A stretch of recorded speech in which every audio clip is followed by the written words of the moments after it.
of the Mayor and Council, Tuesday, March 15th, 2022. Let the minutes show that adequate notice of this meeting as required by Public Law 1975, Chapter 231, has been provided by the annual notice, which has been posted on the bulletin boards, public notice, and has been sent to the Asbury Park Press, the Independent, the Star Ledger, and the Two River Times. Thank you. Can we please have a roll call? Mayor Kennedy. Here. Council President McNamara. Here. Councilmember Pacheco. Here. Councilmember McDermott. Councilmember Davidson. Here. Councilmember Aronio. Here. Councilmember Pepperoni. Here. Thank you. If everyone could please join me in saluting the flag. Pledge allegiance to the flag of the United States of America and to the republic for which it stands, one nation, under God, indivisible, with liberty and justice for all. Everyone could please remain standing to honor in any way they choose to.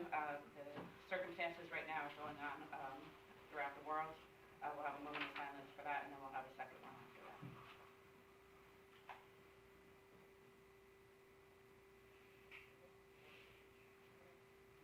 Thank you. The second moment of silence tonight will be that 2 years ago this week was the start of what we would never know of a world pandemic. And just if we can have a moment of silence for all that we have endured, embraced, and gotten through together. But for those that we unfortunately lost, we'll have a moment of silence.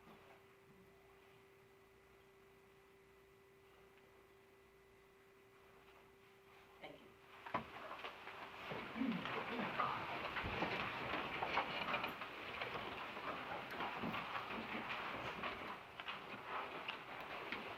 Committee reports, Councilmember Pacheco.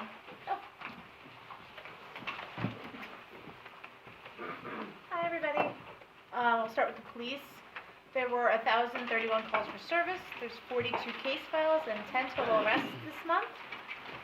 2 DWIs and 157 motor vehicle stops with 125 summonses. This includes 21 parking summonses. Thought I'd give you that one. The chief will report on some news regarding the police department during her update. However, I just wanted to mention that 2 of our officers are nominated for the 2022 Axon Rise Award. That's Officers Kemple and Cork for their work. So if you go to the police department Facebook page, you can actually vote for them. I think you can do it once a day. Just saying. Also, the LEAD program, as we're happy to say, has been expanded to the 9th grades. That actually adds on to some of the offerings that are in the central school. Good segue into Municipal Alliance met on March 10th. We discussed programming, including the upcoming How to Save a Life program at the high school, and that will be happening on May 20th.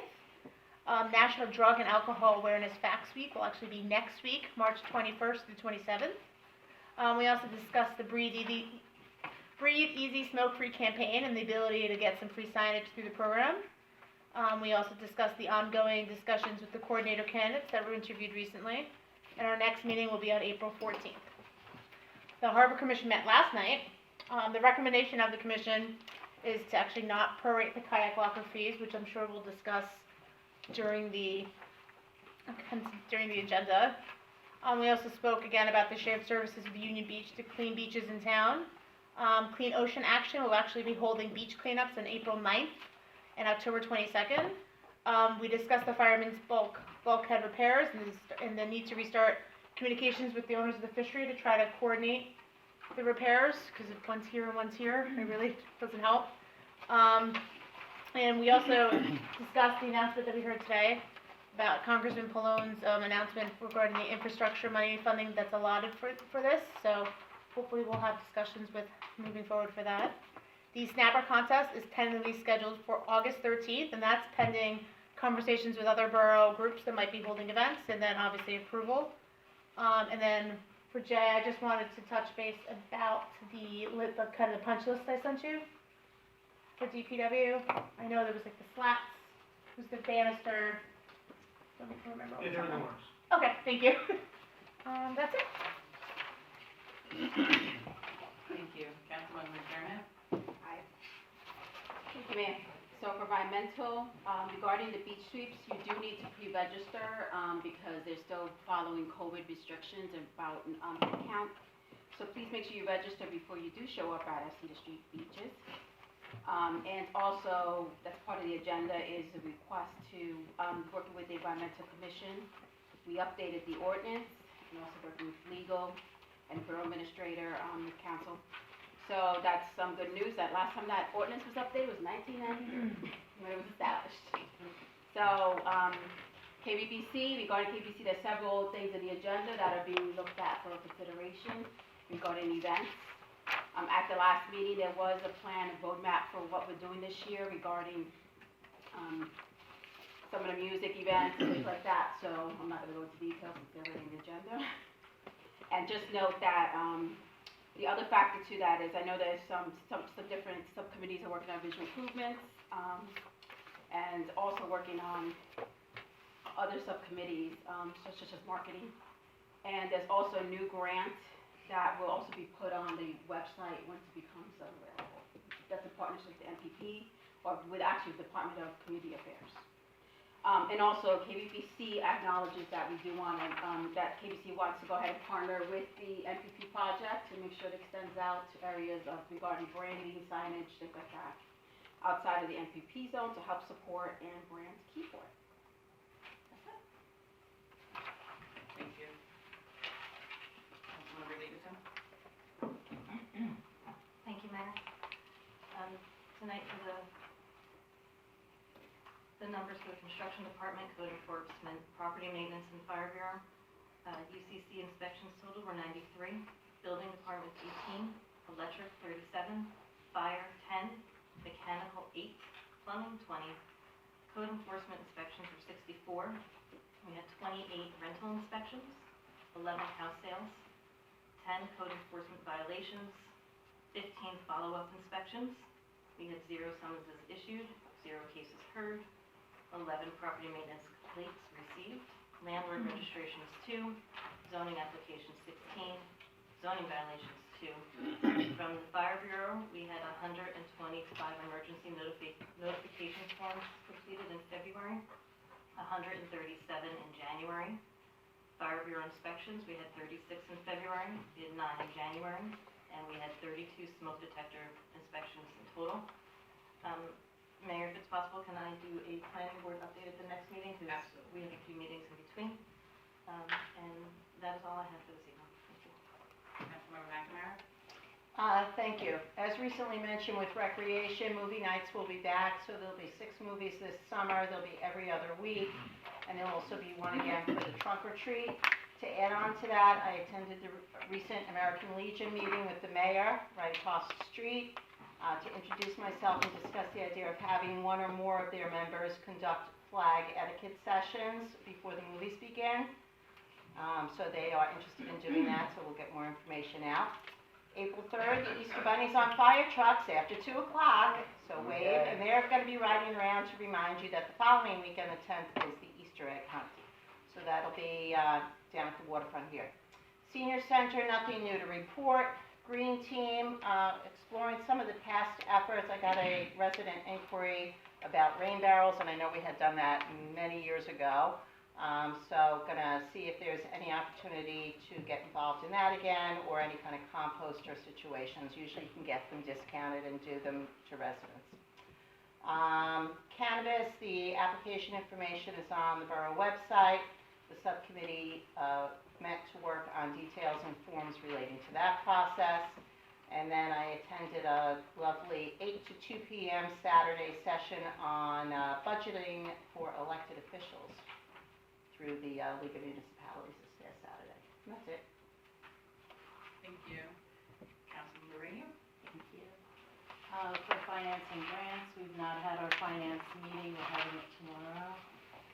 Both myself and Council President McNamara, we moved it to this week because we wanted to be part of the League of Municipalities seminar that we took on Saturday about budgeting. We do have a meeting with Tom Fallon and Jay on Wednesday. Mayor, you requested a budget workshop meeting, and I know that you requested in January and February, which Council President McNamara also expressed her opinion on having the full governing body involved in it, so we're going to see if we can work on something for that. For grants, I was forwarded information from Millennium Strategy regarding the grant applications that have been approved and funding awarded. We have the New Jersey State Library Access Navigator program that was awarded in February. It's an in-kind one access navigator. But I have to understand what it is. The NJDHTS State and Community Highway Safety Grant, federal funding. Purpose of the grant was DWI prevention, education, and enforcement, and that's $13,200 awarded in February. New Jersey, Monmouth County Board of Chosen Freeholders, Monmouth County Municipal Open Space Program improvements to Cedar Street Park, $140,000 awarded in January. Department of Community Affairs, DCA, Local Recreation Improvement Grant, Cedar Street Park, $60,000 awarded in January. For the Parking Committee, we had our meeting on 3/8 and discussed the fireman's lot for the Kiwanis. And at this time, we don't see that it's an issue or poses any issue with the Parking Committee because we're still working on all details for what we're working on for the Parking Committee. We may have recommendations for improved management with the parking ordinances, and this could change, but at this time, we don't see any issues. As our Parking Committee continues to evolve, we'll be making additional recommendations to governing bodies. NPP, all reporting requirements are up to date. Next quarterly report will be due April 15th. Additional grant through the DCA, and we're working on the final approved stage and available late March, early April. The grant is going to support large shovel-ready capital projects, and more information to come. And that's all I have for the report right now. Thank you. Councilmember Pepperoni? Thank you, Mayor.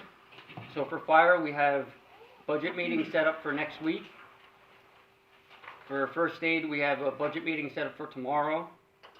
If anybody wants to volunteer, they're looking for volunteers for both. You can probably just go down to the fire department or the first aid. And I know they're looking for people, so that would help.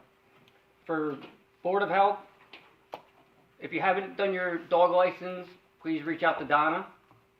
She's still taking license. I think they go throughout the year, right, Donna? Always. Okay. And then for recycling, our new head guy suggested to do a PowerPoint for all the for the businesses and for residents in town. Go through the recycling, what to recycle, what not to recycle.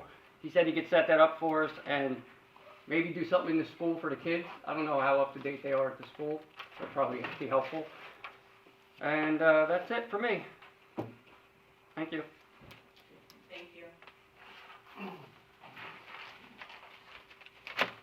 Regarding committee reports that I serve on, for the library, we had technically two library board of trustees meetings. We had a regular one and we had a special emergency meeting as well this week.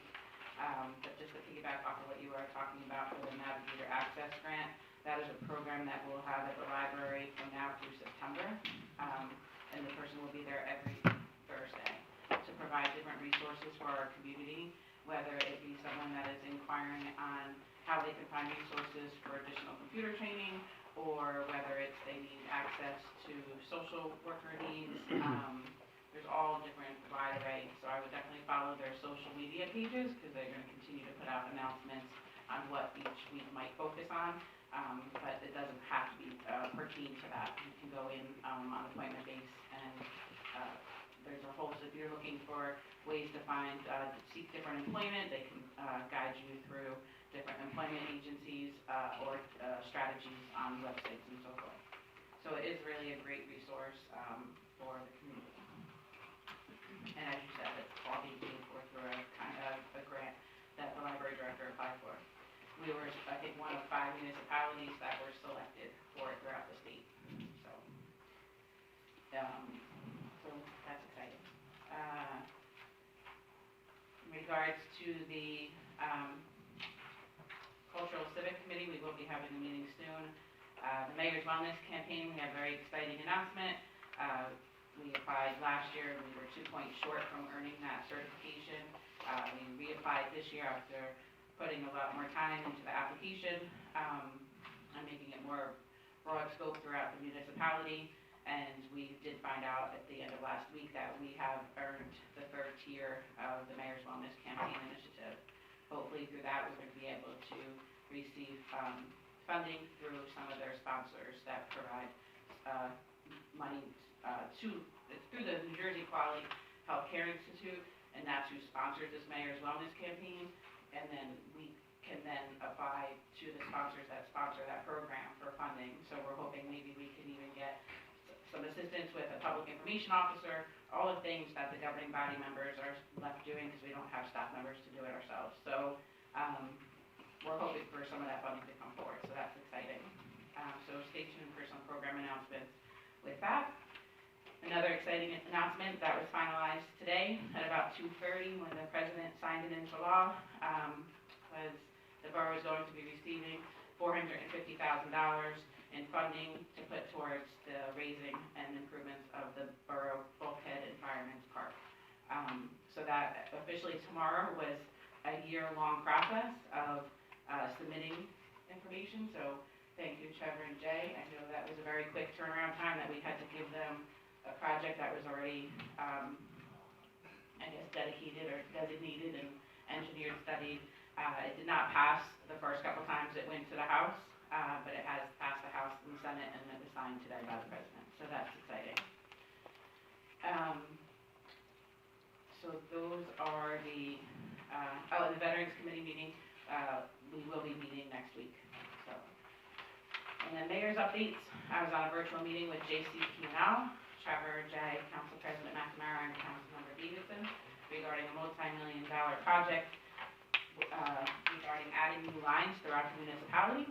I'll let Jay defer to that a little bit later in the day's reports on what that really entails. It's exciting, but it's not projected to begin until fall of 2023, but at least we're on their map. Attended the American Legion meeting with Council President McNamara, as she mentioned, and I'm excited that we've been trying to get this flag etiquette thing going for a couple of years now. We tried doing it with the school and it just hasn't panned out, so we're going to do it for recreation events. This is the semifinal and final basketball game for Keyport High School. Congratulations on making it that far. They really played their hearts till the end, and they should be very proud of themselves for taking it to that level. And those are my reports for now.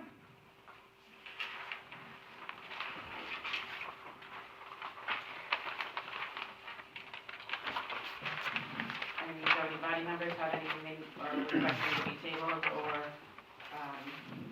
moved?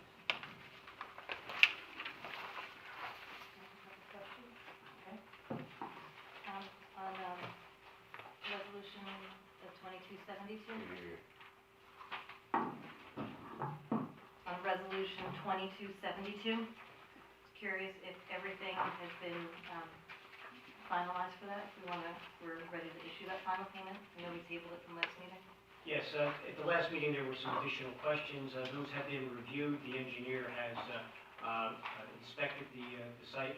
The problems that were identified previously have been identified as related to some kind of issues of adjacent properties. Those properties have been identified and notices have been sent.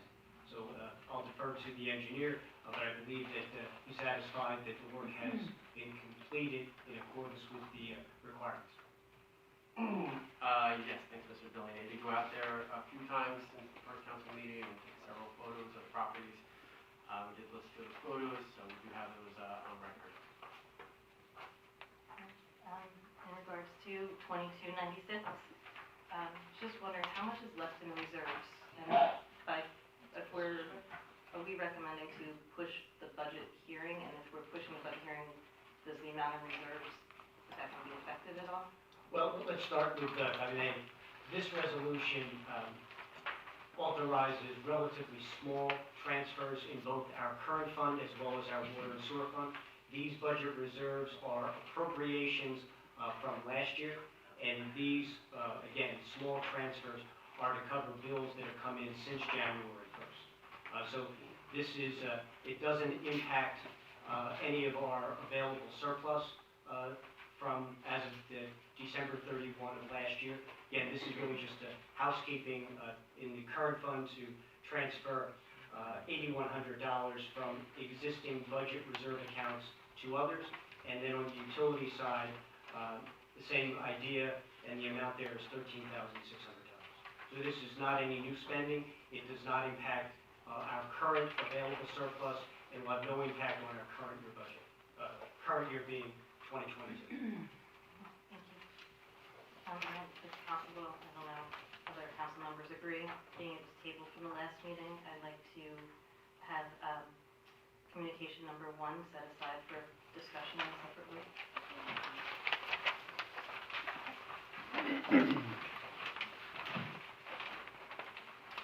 Any other governing body members? Any questions or updates or asking for anything to be tabled or sold? I have a question. On 2022-95, page 5, where it's hourly miscellaneous for the engineering for $1,068, what does that constitute? Which page is that? Page 5. The contract that we award on an annual basis for engineering services to the borough engineer has 2 components. One is a fixed, I'll call it a fixed amount on a monthly basis for regular meetings and in-building work here in the facility. Part of the contract also includes a not-to-exceed amount for other items that may come up that are not specifically covered as part of on-site meetings. And then on 2022, page 16, Oswald Enterprises, where was this blockage for the broken sewer? I don't have that information available to me. There are a couple of the call-outs in the past January and February before we took delivery of our own sewer jet. That information I can provide you, but I don't have it in my fingertips.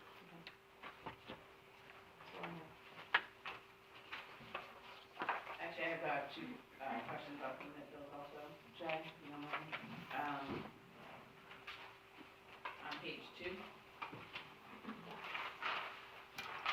the first 10 items listed, do we know what that all is for? $6,000, or maybe council?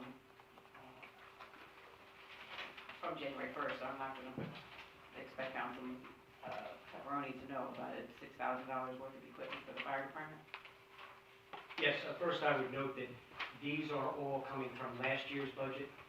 Traditionally, the fire company or fire department holds some purchases until the end of the year to see what expenses, unexpected expenses have arisen.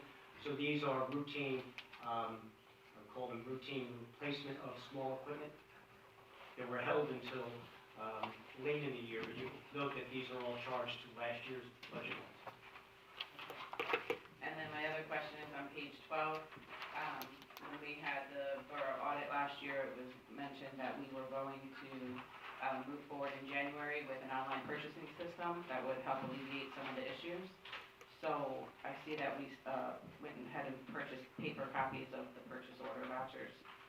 Do you have an estimate on when we're going to actually do the online one, and so we don't have to keep purchasing these for Yes, $1,600? the first phase of that has been implemented, which is going to a cloud-based system, and I expect that we'll be phasing this out probably no later than the end of the second quarter.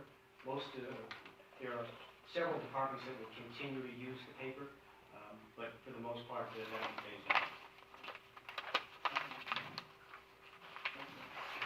And I should point out that the specific purchase that you're referencing are for the vouchers, and that is still in paper process for the approval from, the submission from vendors and the approval process. The requisition is what we're looking to automate. Thank you. Have we moved it open to the public for agenda items on resolutions and personnel? Motion. Second. All in favor? Aye.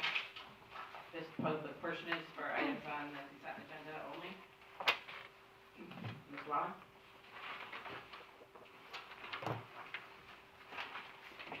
George Wallen, 54 2nd Street. On resolution 2022-72, how much is that payment going to be?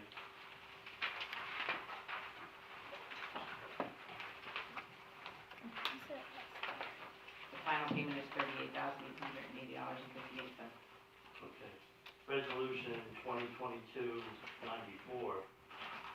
March bills, how much is that? You're looking for the total amount? Yes, sir. This is, total is $180,595. Okay. 2022-95, same question.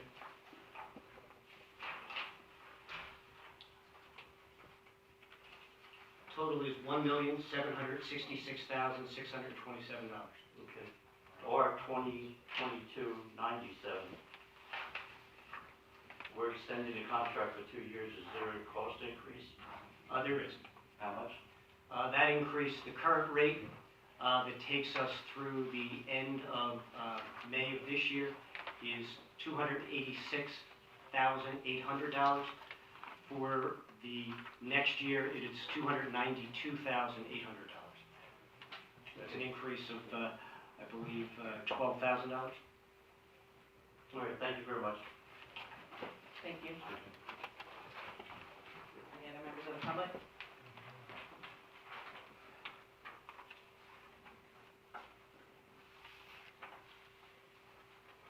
Good evening. My name is Mike Elthorpe. I live at 63 Hillside Street in Red Bank. I'm currently the co-secretary of Keyport Quantis. I've been a member of Keyport Quantis for 21 years and served the Keyport community for that long. And I'm here just to add a few comments about the flea market that's going to be considered later tonight. And one reason I'm the sole member here is this is our regular meeting night, and we couldn't afford to miss 2 months in a row, and we're having new members. So that's the only reason there aren't more club members here. As you consider whether or not to approve the flea market, what I'd like to ask you to do is to look at Keyport Quantis as a volunteer service organization, as a group of people that volunteer to serve the community of Keyport, and has been doing so for 99 years. And in that, please see us as partners in serving the community. So if there's concerns you have, please see us as partners who would like to work together with you to address those concerns and make them work. And I think that's really important. And the reason we're asking for this and the reason we're pushing so hard for it is because it's a charity fundraiser.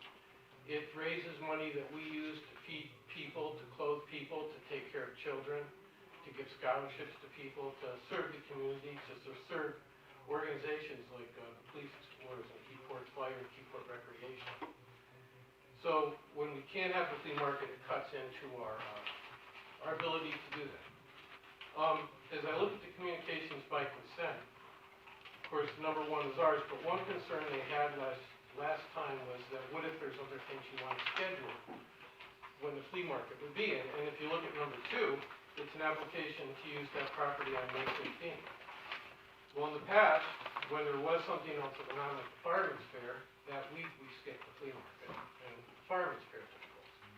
And I think that's a policy we'd be very happy to follow in the future. Of course, if we were shut out every week, that would certainly cut into our ability to be effective with it. But, you know, I think that's an example of where I say we want to work with people to solve problems. We want to talk to people in DPW to see what we can do to get rid of any pain like these numbers. We want to work with you so we can better serve the community. And that's really what it's all about. And for us, our main focus is children. So as we say to the flea market people when we're collecting from them, it's for the kids. It's for the children. Do you have any questions for me?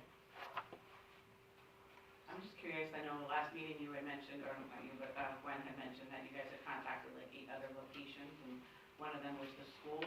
I didn't see anything on any Board of Education applications for use of school property, which would be, you know, completely empty on a Sunday for a parking lot there when the scholarships go to the children at the school. In our initial effort last year to find a place, we talked about the school. But the problem with the school for us is that you would have to pay a custodian to be there the whole time, which would basically cut into the amount that we make every week, that it would really make it difficult to make anything in it. And so that was the big issue. Any other questions? I'm sorry, Yes. Since the last council meeting, has anybody made any attempts to meet with anybody in Keyport to discuss moving forward in a different way? Have been any conversations with other council members, mayor, anybody that we can talk about tonight? We'd like to, but we're not quite sure the best way to go about that. So do you know what would be a best way to reach out and speak to people about any concerns they might have? I believe at the last meeting, there was a conversation on record between Gwendolyn and the mayor and maybe a few other council members saying, you know, please reach out to us, and I think there was an exchange for a few of them, so I was just wondering if those conversations had happened yet. And we're here 2 weeks later to vote on again. I'm wondering what's changed in those 2 weeks that we can consider. I see. I know that she's working on a letter to the council about like what we want to do, which is basically kind of what I said to work with you. And we do intend to have people there every Sunday for the duration of the flea market, and have a table with a tent over the top and have a sign on it like you asked. And, but I don't know that anybody's reached out. I can't say that that's happened. Anybody else? Thank you. Thank you. Marla?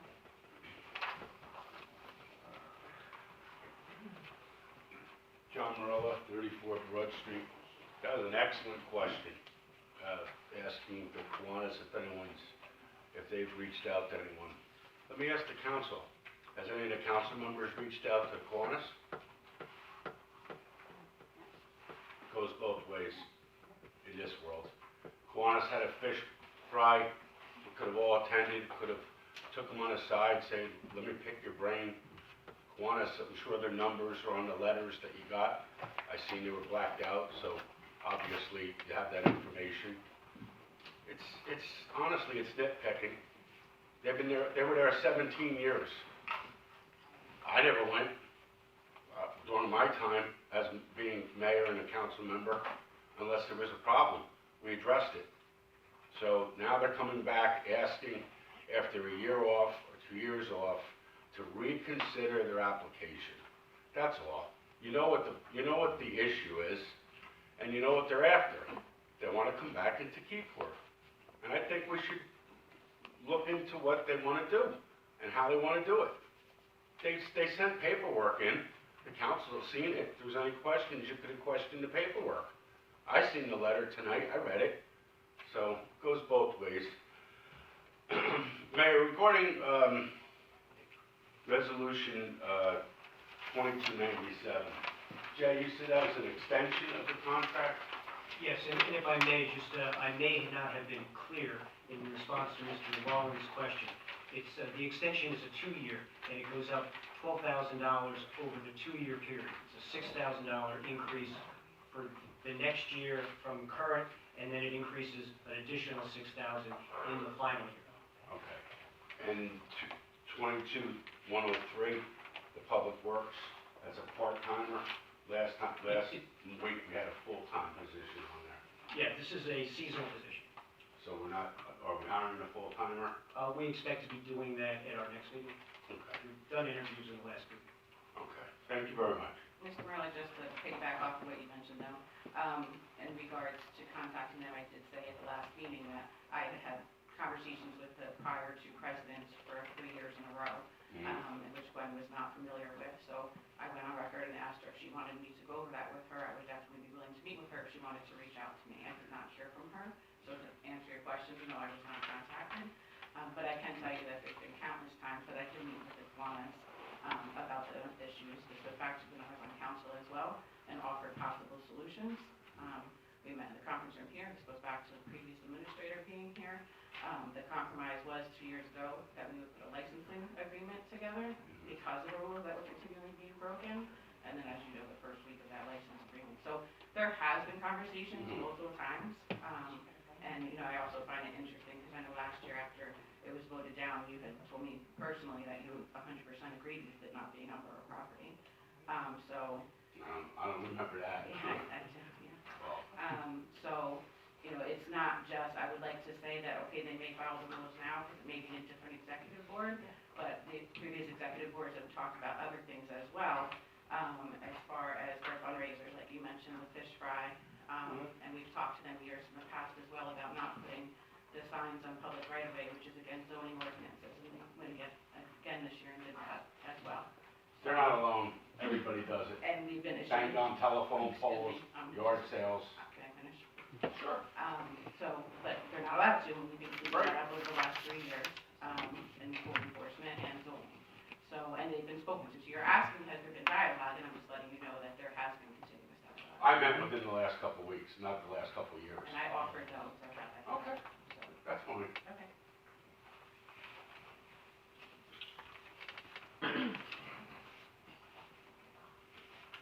Ms. Sterling?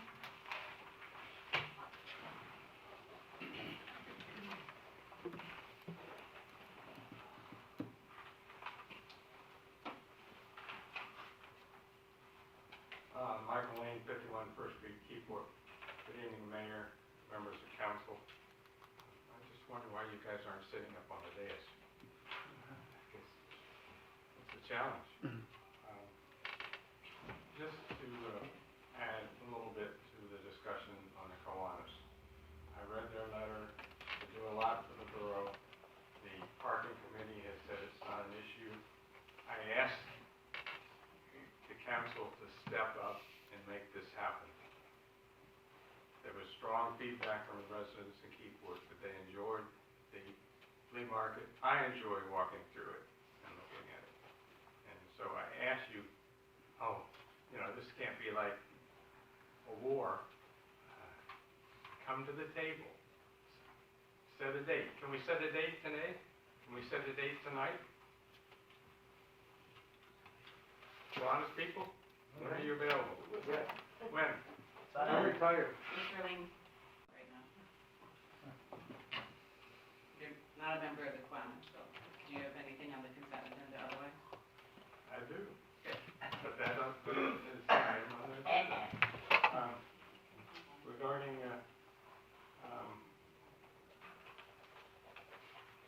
letter number 7, the farmer's market. In the mini park. They talk about the farmer's market being in the mini park parking lot. What is the mini park parking lot? The recently paved half circle down below. To the right. I'm sorry. To the right, when you look down towards the water, to the right. When you look down towards the water, That's behind Jack. you have Behind the businesses. behind the businesses, you have the dumpster, and to the dumpster enclosure, and to the west side of the dumpster enclosure, there's a parking lot with about a half a dozen spaces. Is that what we're talking about? Yes, I believe there's 10 spaces in there, and they're requesting 3 of them. Okay, and then, where are all of the vendors gonna be, putting up their displays? So Hauserville is going to, if it's approved tonight, put their truck in the 3 spots that are being requested, but their tables will be set up in the lawn by the flag, facing the flag. Penelope, which is a clothing vendor, I believe has permission from Mr. Vecchio to park in his upper 3 spots on the other side, and the other vendors will be either in the grass or on the base of the mini park. All right, and where will the patrons park? In the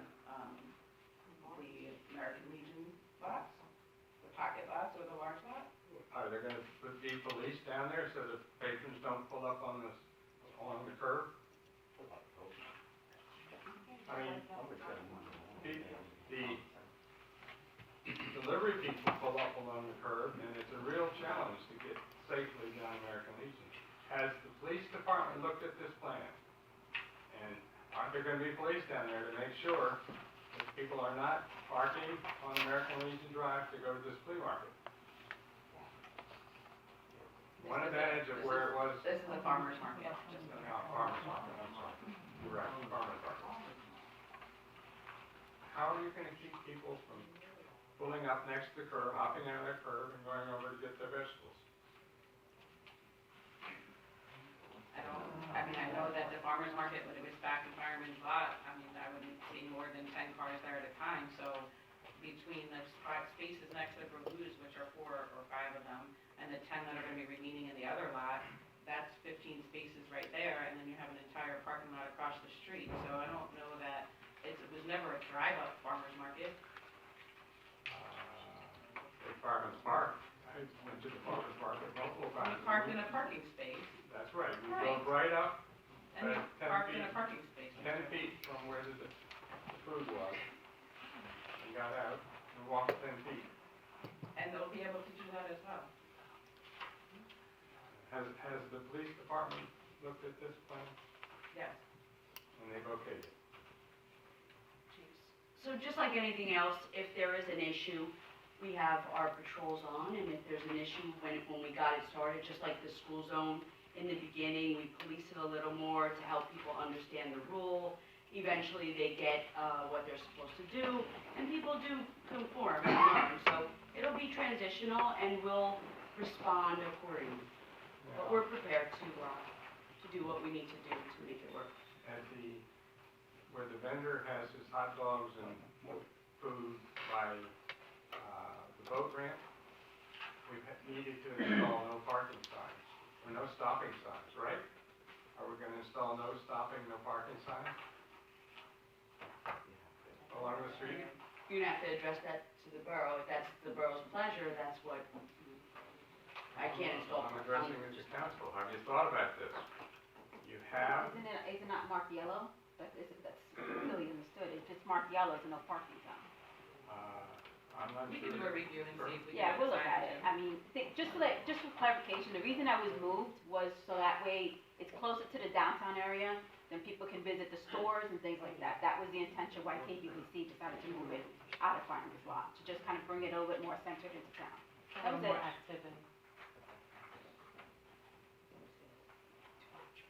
Right, now, this company, Here LLC, it says they can have up to 20 vendors. Are they gonna charge these vendors a fee? We are not being charged anything. It's a company that does the marketing, and if there's anything paid, it would be to them, is my understanding, but it's not going to cost KBBC anything, because they're gonna be doing all the outreach and networking to bring people in, which is what we've struggled with in the past, as far as getting them to be consistent at the farmer's market. So this company could be charging the vendors at the farmer's market a fee. I do not have that information in front of me. I was not at the last meeting, Councilman Sturman, do you have an answer? So if there is a fee, there's two items. So if there's a vendor that's gonna have this company will oversee all of the paperwork and documentation required that meets borough standards. So if there's a food vendor, for example, the honey vendor that we've had the last few years, they have to file a temporary food permit with our Board of Health. There's a fee, so like that would go to the borough. Regarding certificate of insurance, all that stuff still has to be met. So the two things that KBBC requires for the farmer's market is a certificate of liability assuring the borough Keyport as an additional insurer. And KBBC did charge $150, but KBBC decided to not charge that, right? But if there are any fees that need to be incurred to meet regulations of the borough, that the vendor and the vendor, both the primary vendor will manage that with the vendor that they select. I think what Mr. Lane is asking is if they bring 10 businesses, the honey, are they charging the honey to the, and I guess there's potential for that. There's but that potential, needs it to be met. wasn't really Right, clarified. but that also But covers that's the a contract, marketing. yeah. Right, and that covers that organization doing the marketing to drive people, because they have a very large So, following. Yep, and the intention is to broaden the spectrum of what was there in the past. So, whether it was a peanut butter company that does organic peanut butter, that kind of thing, whatever. Again, the company will work on marketing outreach. KBC. So the answer is potentially yes. Yes. And you think this is a good idea, Karen? Again, the contracts have not been signed, they're still being reviewed by KBBC, but this is to get for approval to move forward with the location. Resolution 2022-90, the process for renting of the kayak lockers. When and how will the new applications forms be posted?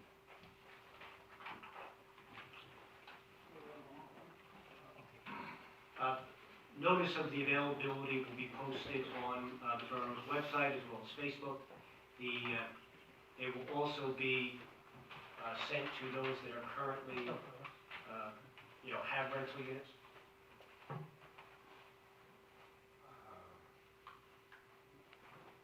when will he be posted, the application? No later than March 18th. March 18th.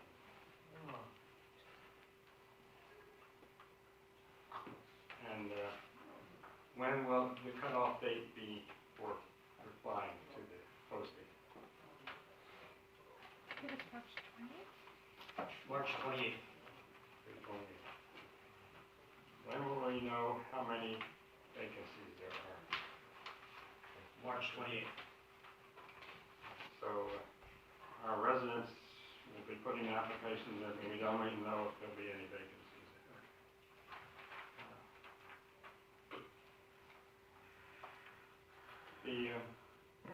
How will you prioritize between residents and non-residents for The process is the same as was followed last year, which is residents, let's start at the beginning. Those that currently have have a locker unit will be provided with an opportunity to submit their renewal. Any units that are not renewed become subject to a resident-only lottery. After that, if there are any that are available, it goes to a non-resident lottery. Okay, that sounds good. Now, do present users have to fill out the new application? Yes. So, they have to pay attention to the website so they could lose their slot, huh? Well, I think I indicated they'll automatically receive notice of a renewal. Oh, automatic, okay, that's great. The resolution 2022-98 on the funding for the municipal drug alliance. Will any of that funding come from other sources in the borough?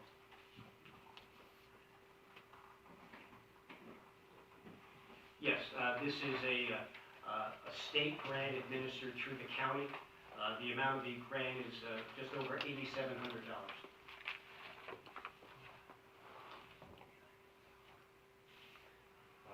Do we contribute anything additional out of the budget? Yes, that grant requires a 25% cash match in the amount of just under $2,200, and it also requires a 75% in-kind match. Will there be a year-over-year budget increase for this item in our budget? Yes, it will. Approximately how much? Approximately $400.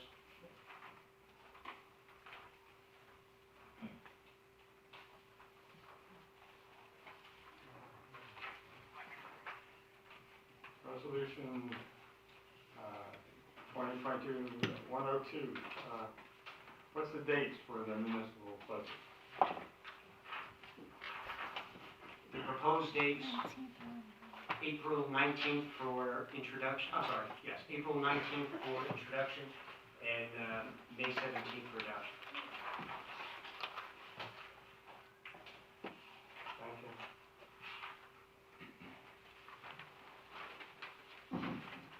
Mr. Cobb?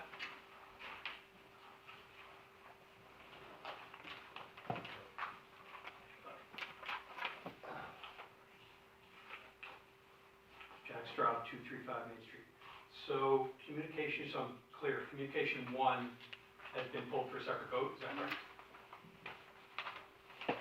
They haven't pulled it technically, but as far as Okay, I'm so concerned. will there be a separate public comment then, or for the benefit of the people that are here for the flea market, is this their opportunity to speak about communication one, or will there be a separate public comment? No, this would be the time. This, okay, so this is the time if you want to say anything about it. Okay. So, one more thing. At the last meeting, I believe the issue for tabling the vote on Kiwanis holding the flea market was the issue of the parking committee. And the parking committee has already said there's not an issue. So if that's the reason it was tabled, and that's been solved, then what are the other issues at this point? In other words, it was ready to be voted on, and it was tabled just because of the parking issue, but now the parking issue's been solved. I don't think that was the entire issue. We asked a lot of questions regarding if they can change it to bi-weekly or if, No, I know there were a lot of questions asked. I have the transcript right here if you want to see it. I asked the question, so the Kiwanis decision was postponed, was tabled, so that there can be a discussion with the parking committee, is that correct? And that was, the response was that was the issue. That was a suggestion at the last meeting that we were adhering to. That doesn't mean that that was the only issue that's at hand. That there's been 16 years of issues that we've talked about repeatedly, Mr. Cobb, so. Okay, so, That was so, a suggestion at the last meeting, and they took it into advisement to discuss it at the parking committee. okay. Unfortunately, you can't listen to the minutes, the full minutes, because I just got my copy today, and the first 53 minutes of the meeting, including part of the discussion of Kiwanis, is missing from the minutes. So you can't go back and check exactly what was said, but it seemed to be that that was the issue and that was the reason it was tabled. Councilmember Davidson said there's a parking committee meeting coming up, because I objected saying, why couldn't you have talked to them sooner? But that was what was laid out as the issue, that it was the parking committee. It was a suggestion, it wasn't, Okay. it's not the only issue. We have to People, give a caution people to involved with Mr. Cobb. Kiwanis, this is your opportunity if you want to say something about the flea market. Thank you. Yes, ma'am.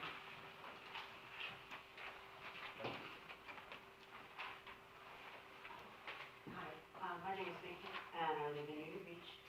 And I sat here and I listened to why the flea market, why everybody wants the flea market to take place. And I personally went around 2 years ago, and okay, maybe it was a year and a half ago, whatever, to every business in the entire, on all of Main Street or whatever it is, Front Street, what is this? West Front Street. I went into every business and personally brought a petition in, and every business owner, and I went specifically to the owner, every business owner was 100% for the flea market. They all wanted it to take place. And I heard why they want, the Kiwanis wants the flea market to take place to raise money for children, and I hear all these reasons of why we want the flea market here, and I don't hear any reasons of why the flea market shouldn't be here. I'm not too clear on what the problem is with the flea market. There's been ongoing I issues don't- and dialogue with, and that's been explained to the executive board for multiple years. And I understand that you have petitions signed, but I can also assure you that those same business owners then reached out to me and said that they were constantly being harassed and they signed the petition. So, that they did not actually want to sign it. And there are many people in dialogue that, did not want the flea market there. So, I understand, and it's not about a thing with the Kiwanis. It's a matter of if, last year also, we had a pandemic, right? So outdoor dining became a thing, and it's between that parking lot is between two of the busiest takeout restaurants in the Bay Shore. And as I said, there were ongoing issues where we finally came up with a license agreement, and that was a compromise, and that license agreement was breached 2 years ago. So it's not like we haven't come to the table and tried to compromise. I can tell you that extensive dialogue between all administrators that have worked here have taken place. Our lawyers have had to send letters to the Kiwanis in the past. That's all been documented and all presented to the president. If they're not taking that information to you guys, that's not on us to do that, right? So there definitely has been documented situations. The other thing is that, I understand that it's a nonprofit entity, right? And you guys do great work. There's no one here questioning that. But so do many other organizations in our municipality. So all the churches, all the other programs that are nonprofit entities find their own space, whether they have a church building, whether they have other places. It's not the borough's responsibility to have to provide non-tax-paying entity services that should be going to our tax-paying businesses where their customers could be parking. The businesses that you referred to, I spoke to both of the owners, and they are 100% for the flea market. And I mean, I don't know if I have to go and get them personally to bring them down here, but I spoke with the fishery and with I'm not just talking about that, I'm just talking about the ones on West the Front other Street. businesses that I spoke to was the deli up on the corner, all of the businesses that are open on Sundays, I spoke with them, me personally. I did the petition. I did not harass anybody. I went in there and specifically said, I want to know if you're for or against the flea market. I said, I'm just trying to get it all together, and I don't have it with me, but in his home, I have it all. Every business owner was 100% for the flea market. I went down there and I can the pictures are time stamped. I took pictures of the parking lot, of the parking lot at the time of the flea market, at 10 a.m. and then again, once again at 1 p.m. on a beautiful Sunday afternoon. There was not a lot of cars parked in the parking lot. We're not taking up anybody's parking. every business in this entire city, in this entire town. Also, it brings more business in here. It's good for the town. It's good for you make money, we make money. I've been working there for 10 years, and it took me a long time to establish regular customers that come back, that see me, that have no way of contacting me. I mean, I make handcrafted jewelry. I have people that come, they place an order, they come back 2 weeks later.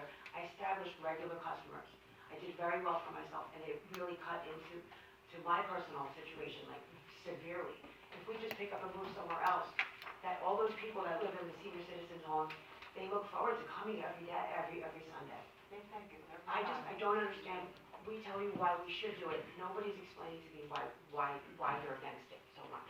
I can't figure it out. And I just said, I please talk to your understand executive in the board. past, but those are different vendors. That's a different Kiwanis. It's a different. We're different.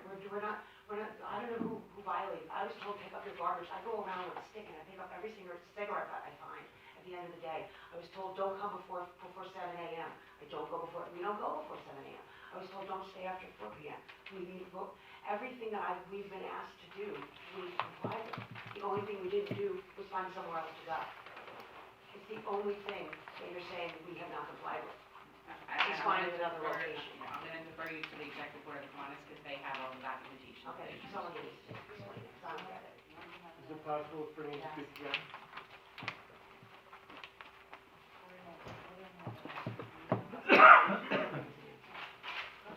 Again, I'm Mike Ellsworth from 63 Hillside Street in Red Bank, and I've been a member of the Kiwanis for 21 years.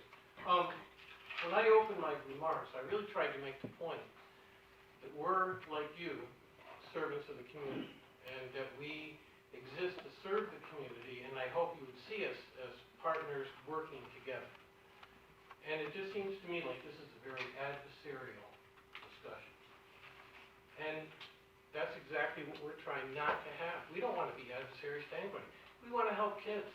We want to feed people. We want to distribute food in boxes like we did 2 times over the last 16 months or so. We want to continue to serve lunch at the Bay Shore lunch program and provide services and volunteers to the Keyport Ministerial Food Pantry.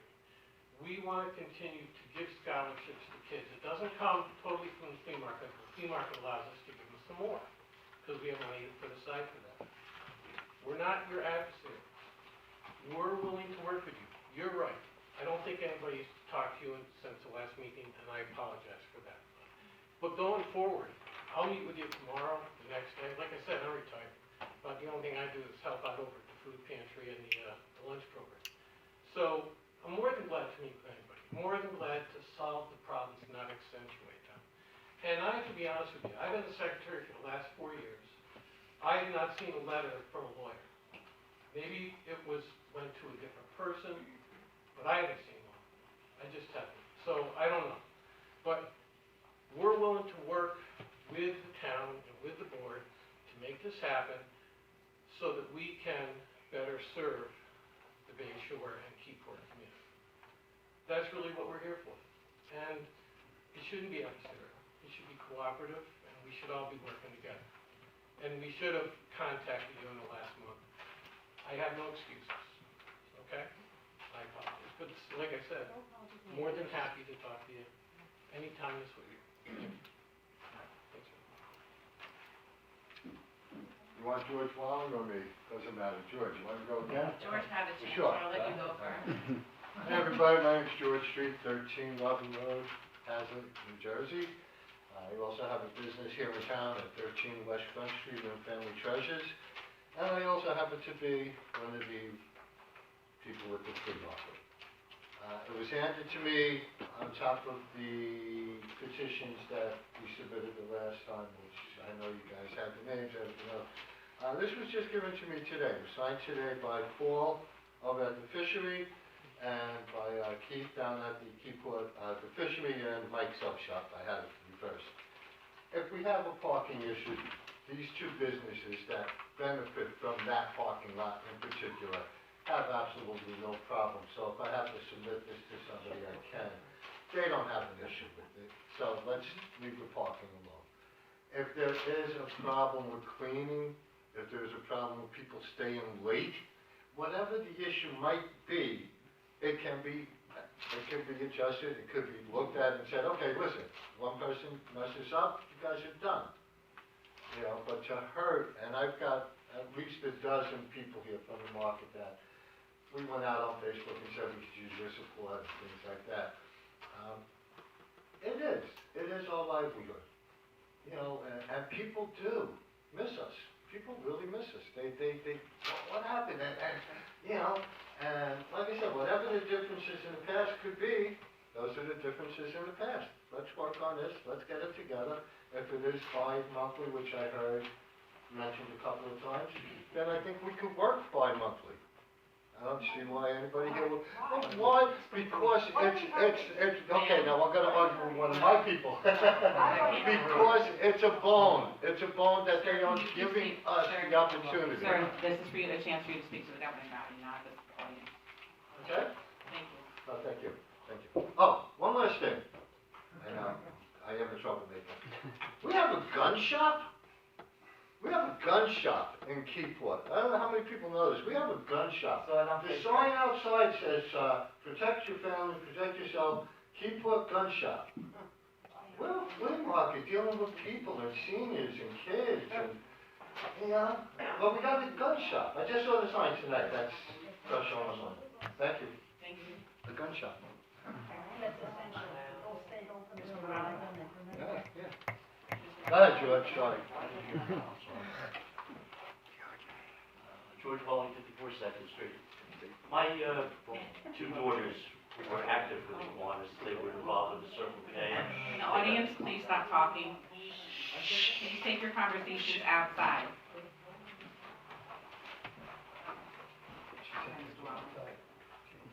As I started saying, my kids were involved with the Kiwanis for years. Both of them became presidents of the Kiwanis Circle K organization. They got scholarships. One of them went to Rutgers, graduated with honors. Not saying because it's a scholarship, it's things that we did as a family. This organization is a good organization. As they keep stating, whatever the issues are, they will address them. They will deal with it. The governing body has to remember, you are a strong governing body. This is a weak mayor. She breaks ties. I'm asking you, please, vote with your conscience. Understand what this organization is about. Because as we keep hearing, the negative comes from here, not from there. Thank you very much. Just to clarify, Mr. Rowling, the negative is not about the Kiwanis. It's about the past history of the flea market situations of 16 years. I urge you tomorrow, get the tape to see yourself. Yeah, okay. Yes, ma'am. Oh, one other thing, I'm sorry. Just you can leave when she comes up. Yeah, and anything the mayor stated tonight as far as law and letters and everything, you can Oprah all that. You have a right to do that. I don't want to put any more work on Michelle, but you guys can do that because she made a statement that's on tape. Thank you very much. Excuse me. Hi, Sandy Carroll, Union Beach. I've been doing this over 20 years over here. My kids grew up forever over here while I was working. I was trying to make money on the side. I just want to know, what are we doing so wrong? So many people love us. There's 3 buildings of seniors that absolutely make their day. They half of them don't get out of their rooms unless people come and visit them. They have to have to see us on Sundays.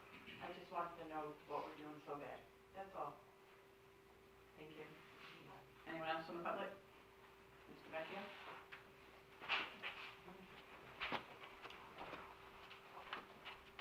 Lawrence Vecchio, 55 West Front Street, Keyport.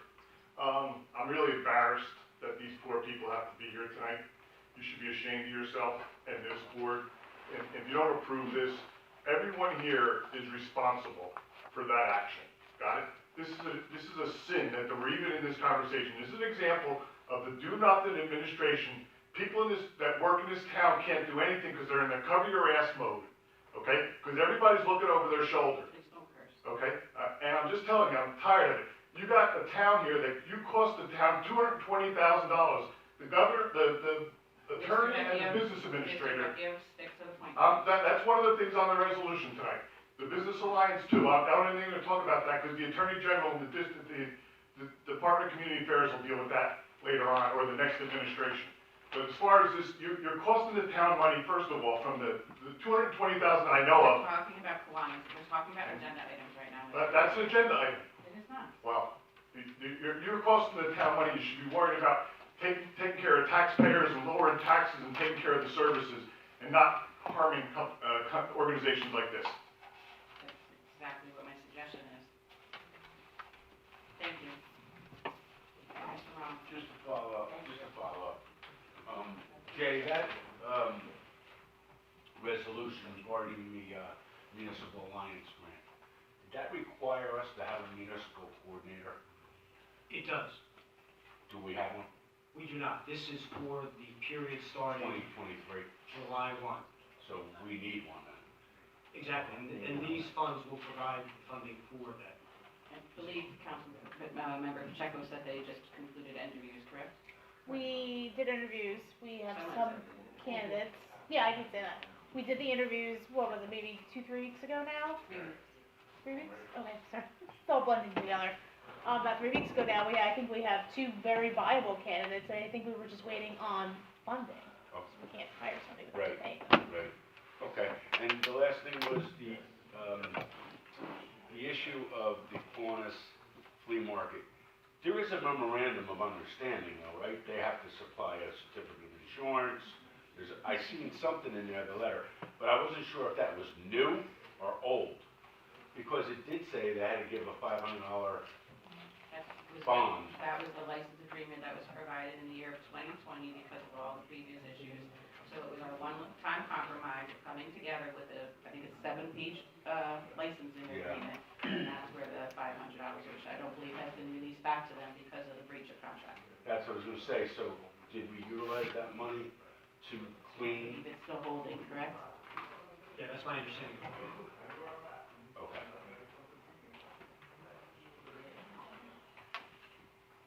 Seeing no other hands, can I please have a motion to close to the public? Motion. Second. All in favor? Aye. Excuse me.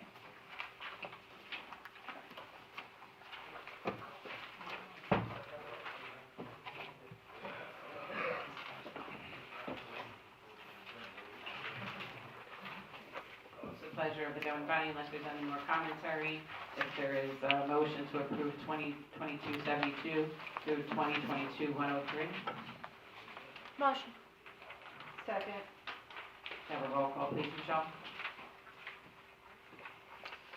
Councilmember Pacheco. Yes. Councilmember McDermott. Yes. Councilmember Davidson. Yes. Councilmember McNamara. Yes. Councilmember Aranio. Yes. And Councilmember Pepperoni. Yes. Thank you. Next, we have a public hearing and adoption of ordinances. Ordinance number 2022-5, Main Street Park easement for open space purposes. Michelle, can you please read that by title? This is an ordinance of the Borough of Keyport, County of Monmouth, New Jersey, authorizing an easement to the County of Monmouth for open space purposes at Block 56, Lot 1 on the Borough Tax Map. Do I have a motion to open to the public for public hearing? Motion. Second. All in favor? Aye. Any members of the public wish to speak about this ordinance hearing? Seeing that I see no hands, can I have a motion to close to the public? Motion. Second. All in favor? Aye. It's the pleasure of the council. Is there a motion to adopt the ordinance? Motion. Second. Have a roll call, please, Michelle. Councilmember Pacheco. Yes. Councilmember McDermott. Yes. Councilmember Davidson. Yes. Councilmember McNamara. Yes. Councilmember Aranio. Yes. And Councilmember Pepperoni. Yes. Thank you. Thank you. Next, we have the second ordinance for a public hearing tonight, which is Don't- ordinance number... Don't we have to publish? Oh, sorry, right. Thank you. Can I have a motion authorizing the clerk to publish? Motion. Second. She was all ready for the motion, sorry. All in favor? Aye. Any noes or abstain? So, next, we have the second ordinance, number 2022-6, amending Canada's business license conditions. The clerk will read that by title, please. This is an ordinance of the Borough of Keyport, County of Monmouth, New Jersey, amending Chapter 5, General Licensing and Business Regulations, Section 5-17, Cannabis Business Licenses of the Code of the Borough of Keyport. I have a motion to open to a public hearing for this ordinance. Motion. Second. All in favor? Aye. Any members of the public wish to speak about this ordinance? Yes, sir.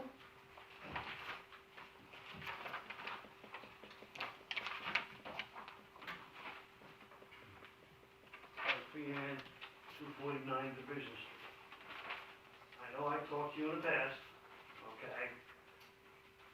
And what you see here is what happened when I ran across a person who was high on marijuana.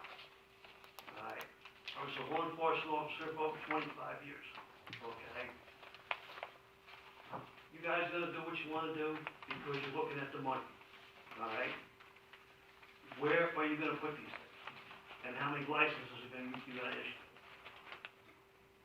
That has all been already decided at the end of last year. This is just changing one of the criteria, correct, Leslie? What is this Yes, change? it's removing, the way it originally read is that the borough would refund a portion of the application fee. So this removes that provision from it. So the borough will maintain that money. And that change was made primarily because of the time and effort that the borough has to spend reviewing the application. And from being at various webinars, they said you should make sure that the borough is made whole and, have funds in your application fee to cover the costs of the borough. But just to clarify, so that he has the information, can you just explain how many licenses were approved in the ordinance last year? The ordinance approved 2 licenses of each of the 6 classes. As the councilwoman mentioned during her report, the applications are due next week, the 23rd. So at this point, we don't know how many people are applying. It will be, the applications that come in will be reviewed by the subcommittee. A background check will be done by the police department, and it's a very long, detailed process where the applicant has to provide a lot of information to the borough. There'll be a public hearing based on those applications that come in, so the public will have an opportunity to hear where the proposed facility is being suggested and to question the applicants. And additionally, if I may, just to answer your specific question, while there is an allowance for a maximum of 2 of each kind of license, frankly, the license that I think most people are interested in are the retail sales licenses, and there's a maximum of 2, and at the same time, there's a limit of 1 in the highway commercial area within the borough, and 1 within the general commercial area of the borough. So there would be a maximum of 2 retail locations, but there would be, 1 would be potentially on the highway, and 1 would be potentially in one of the existing commercial zones. Downtown here? Yes. With additional limitations based on proximity to parks and churches, schools. There's a number of other factors, but in general, that's a allowance of no more than 1 in any one district. I know it doesn't matter, you're gonna do what you wanna do anyway. This is the way the government works, they don't listen to anybody, right? Personally, I disagree with it, okay? Our law enforcement department, police department has enough on their hands with all these potheads coming from outside of town and buying stuff because the town wants money. And that's all you want, is money. Anyone else want to speak on this hearing?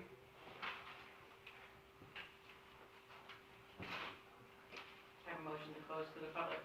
Motion. Second. All in favor? Aye. Pleasure of the council, is there a motion to adopt this ordinance? Motion. Second. Can we have a roll call, Michelle?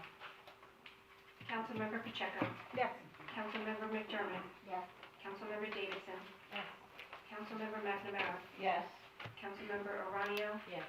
Councilmember Pepperoni. Yes. Thank you. Can I have a motion? Almost forgot again. Can I have a motion to publish the Motion. ordinance? Second. All in favor? Aye. Any noes or abstain? Next, we have a third public hearing tonight, ordinance number 2022-7, amending the municipal boat launching ramp permit fees. The clerk will read that by title, please. This is an ordinance of the Borough of Keyport, County of Monmouth, New Jersey, amending Chapter 11 entitled Recreational Facilities of the Revised General Ordinances of the Borough of Keyport. Motion to open to the public for public hearing on this ordinance. Motion. Second. All in favor? Aye. Any opposed or abstained? Any members of the public wish to speak on this ordinance? Seeing no hands, can I have a motion to close to the public? Motion. Second. All in favor? Aye. Pleasure of the council, is there a motion to adopt the ordinance? Motion. Second. Roll call, please, Michelle. Councilmember Pacheco. Yes. Councilmember McDermott. Yes. Councilmember Davidson. Yes. Councilmember McNamara. Yes. Councilmember Aranio. Yes. Councilmember Pepperoni. Yes. Motion authorizing the clerk to publish ordinance as adopted. Motion. Second. All in favor? Aye. No or abstained. We have introduction of ordinances tonight. One is, first one is the revising updates of water rates. Michelle, can you please read that by title? This is an ordinance of the Borough of Keyport, County of Monmouth, New Jersey, amending Chapter 14 of the Borough Code to incorporate recommendations to establish revised fees for water. Have a motion to introduce. Motion. Second. If there's no conversation, is there a roll call, Michelle? Councilmember Pacheco. Yes. Councilmember McDermott. Yes. Councilmember Davidson. Yes. Councilmember McNamara. Yes. Councilmember Aranio. Yes. Councilmember Pepperoni. Yes. Thank you. We have a motion authorizing the clerk to publish the ordinance as introduced in the Asbury Park Press for a public hearing. Motion. Second. All in favor? Aye. Any no or abstain? We have a second introduction tonight, amending Borough Code reflecting necessary revisions as identified by the subcommittee. Can you please read that? This is an ordinance of the Borough of Keyport, County of Monmouth, New Jersey, amending and supplementing Chapter 21 of the revised general ordinances of the Borough of Keyport entitled Business Improvement District. Is there a motion to introduce? Motion. Second. There's no further conversation. Can I have a roll call, please, Michelle? Councilmember Pacheco. Yes. Councilmember McDermott. Yes. Councilmember Davidson. Yes. Councilmember McNamara. Yes. Councilmember Aranio. Yes. And Councilmember Pepperoni. Yes. Thank you. I have a motion authorizing the clerk to publish the ordinance as introduced in the Asbury Park Press for a public hearing. Motion. Second. All in favor? Aye. Any no or abstain? Third introduction, revisions and membership of governance of the Borough Environmental Commission. The clerk will read that by title. This is an ordinance of the Borough of Keyport, County of Monmouth, New Jersey, amending Chapter 11, Article 7, Section 7 of the revised general ordinances of the Borough of Keyport entitled Environmental Commission. Motion. Okay, so, My bad. get the next one.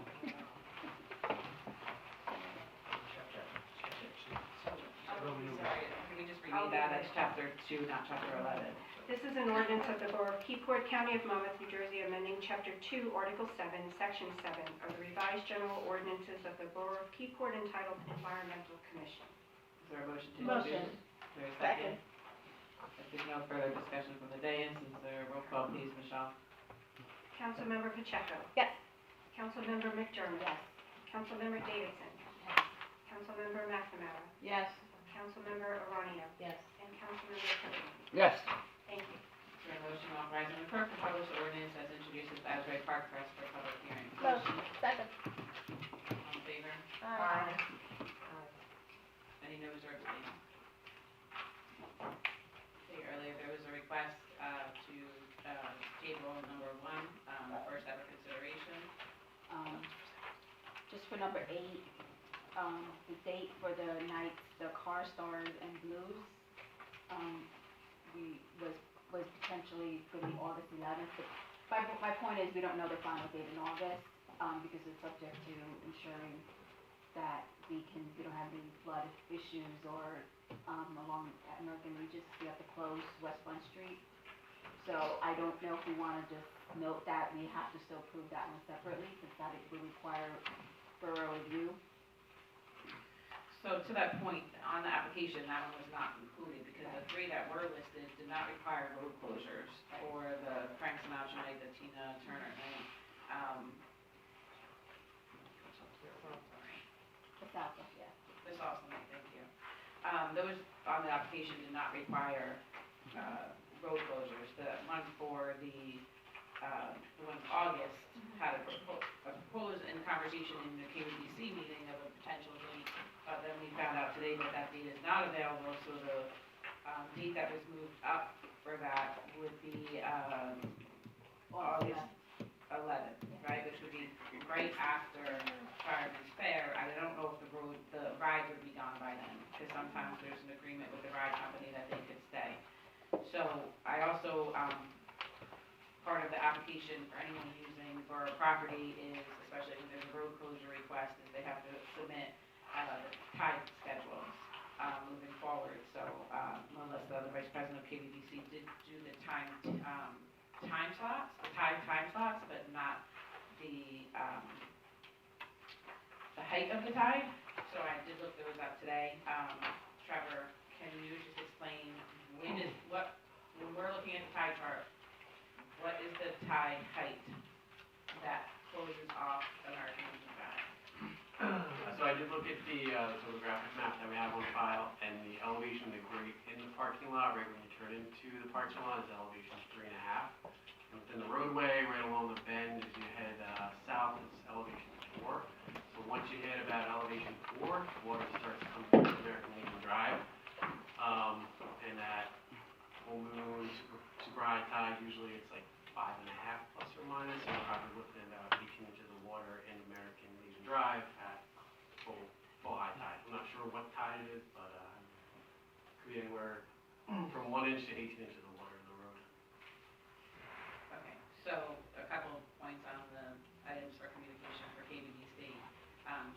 First and foremost, I do want to go on record and commend Melissa for putting all these events and paperwork together and putting in applications as requested by the administrator, filling it out completely and working, to try and improve the process, so to speak. So thank you, Melissa, I know she's here this evening. There are several Sundays that the tide will be over that for the Sunday event that they're proposing from 3 to 6 to have the steel drum duo. However, those applications are not requesting for a road closure. So even if there was water down below, we're not going to have West Front Street closed too, which then becomes a fire issue and a safety issue and a bus route issue. So while there are, from my notes, you said anything over what, Trevor? Elevation 4. Well, the high tide doesn't always sync with it between 3 and 6 either. So if through that, like if it's a 10 o'clock at night tide, that has nothing to do with their application, right? So they may go afterward. So there's a few of them that the tide will be over 5 feet. There's some that are 6.6, 6.2, but again, that we're not asking for the Sunday steel drums for any roads to be closed. So they'll still be able to access egress through West Front Street. The date that got changed for the potential, which isn't really technically on this agenda this evening, but we should have it in conversation so we can provide feedback for them, is going to be August 11th. So when we have to also piggyback to, we have to talk to the Fireman's Fair chair, right? Because now that the Osprey has took care of itself situation, we have to revisit that application for the borough use of property for the second, whether the rides would be gone and when they will be gone. The challenge, though, is that the new proposed date that's not in your packet, but I'm just discussing with you, is potentially August 11th, and that high tide, I believe, came in at 6.9 feet. So that date is, I personally, again, it's not my vote, and it's not in here, but I think dialogue should, we could at least, let KVDC know, according to the engineer, and we cannot, and I'll confirm with the chief, we cannot have those roads closed, correct? Because of bus route, safety, and everything else, correct? That's how it's always been in the past. Yes. And then Trevor, you're saying anything over 4. So a 6.9 foot tide is definitely going to interfere, and it's an 8 p.m., 8:05 tide. So it would be right in the height of their Thursday night event. Is that correct? It's 6.9 foot on August 11th? Just trying to look at the tide charts now. Yeah, right around 8 o'clock and 6.9 feet. The event doesn't end till 9 o'clock, So I think the takeaway from now is, again, car show's not on here, but I think we could at least communicate with KVDC to say that, I don't know that we're against the car show, but for that particular date that's being proposed, that came in an email today, is a different date. We're gonna have to go back with different dialogue. And as I said, the Sundays on the Bay, I did look up those tide charts, and there are some that are gonna have American Legion flooded during the time, but we're not asking for West Front Street to be closed for those. So, I don't know if that helps in any of your dialogue, just wanted to provide that information. My only recommendation is we hold off on approving the car stars and blues until we get a new draw. Well, that's what I'm saying, I don't believe that that's in the packet anyway, right? It was the three proposed, it will be coming forward, right, but it's not in tonight's packet. They did the three, they did June, July, and September, and they're letting us know that something in August is gonna be coming forward. Right, so I think I recommend we just strike that statement. The one that just says to be held in August with no. Yeah. You guys could definitely make that in your motion. Any other dialogue,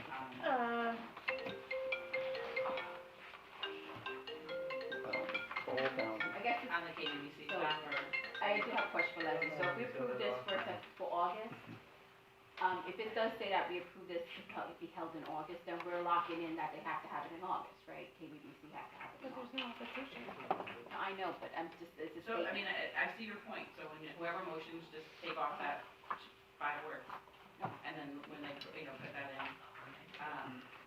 And then I just wanna make sure, as, as the police committee's spoken with the police department, I mean, 19 Sundays is what they're proposing, that's extra police manpower, and, we're doing the farmer's market, a month earlier, if you read, the proposal, it used to start, in June, now they're looking to start in May, which I, actually think makes sense, because then they can potentially book the vendors. I think that was one of the issues about starting in June, was sometimes, the vendors were already booked in other locations for that day of the week. So starting earlier, hopefully, it enables them to book people, in advance for the whole season. I think is part of that whole potential reason of starting it earlier in May.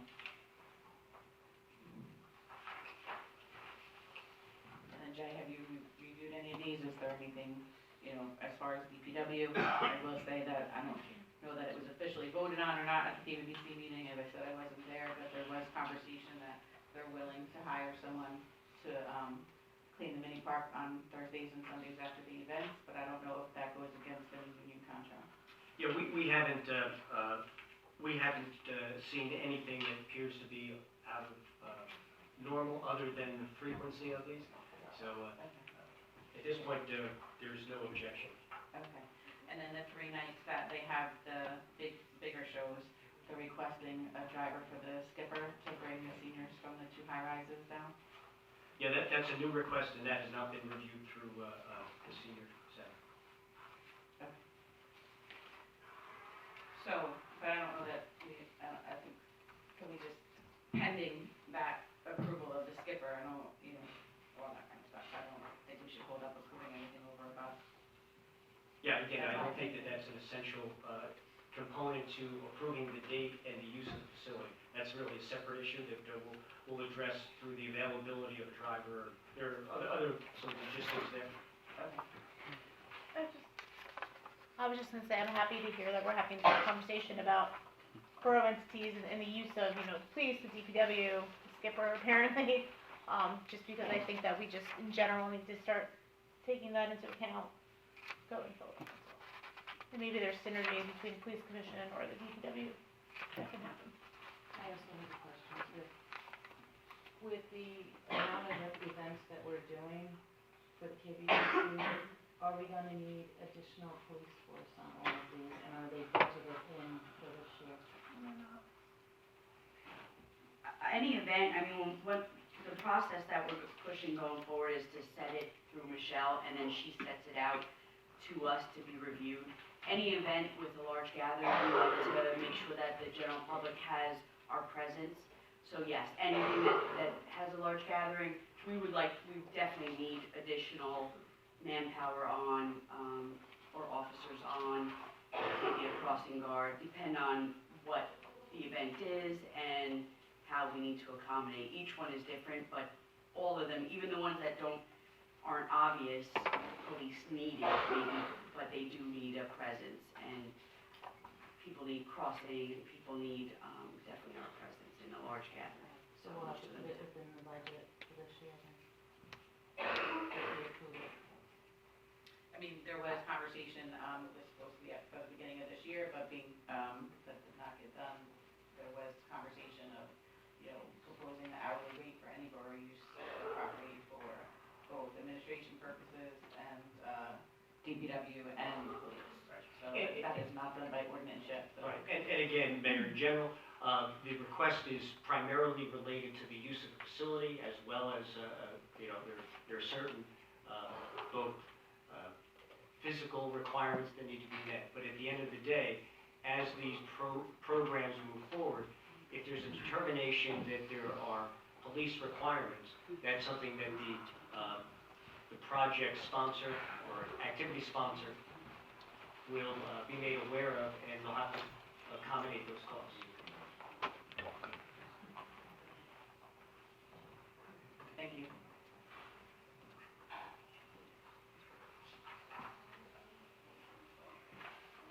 Does that answer your question, Councilman McDermott, about the KWC stuff?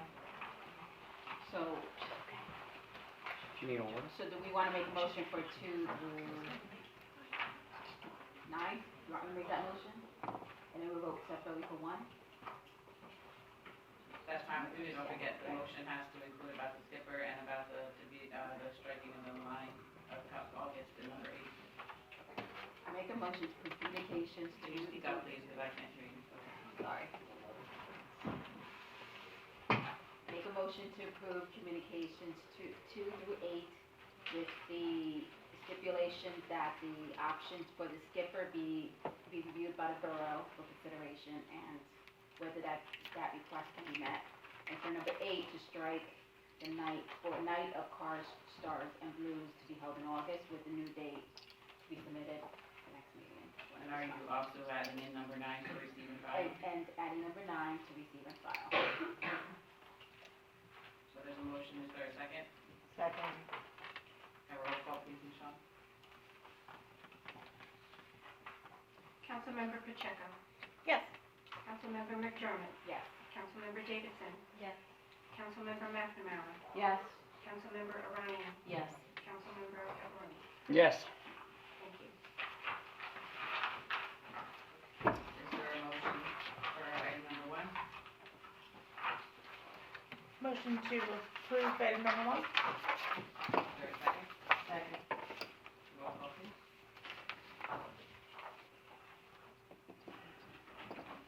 Councilmember Pacheco. Yes. Sorry. Councilmember McDermott. No. Councilmember Davidson. No. Councilmember McNamara. No. Councilmember Arania. Yes. Councilmember Pepperoni. Yes. The vote is 3 noes, 3 yeses. Mayor. No. To be Motion ashamed of doesn't yourself. pass. Disgrace. Stop. Shame on you people.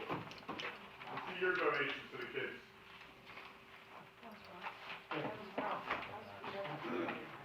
Next, we have a report, item number 1 through 6, municipal clerk report, February 2022, tax order sewer collector's report for 2022, Board of Health Treasurer's report for February 2022, number 4, building department monthly report for February 2022, municipal court monthly report for February 2022, Keyport Fire Department Public Relations Public Information Report for March 2022. Is there a motion to accept and file? Motion. Second. Is there, all in favor? Any no or abstain? Any new business from members of this?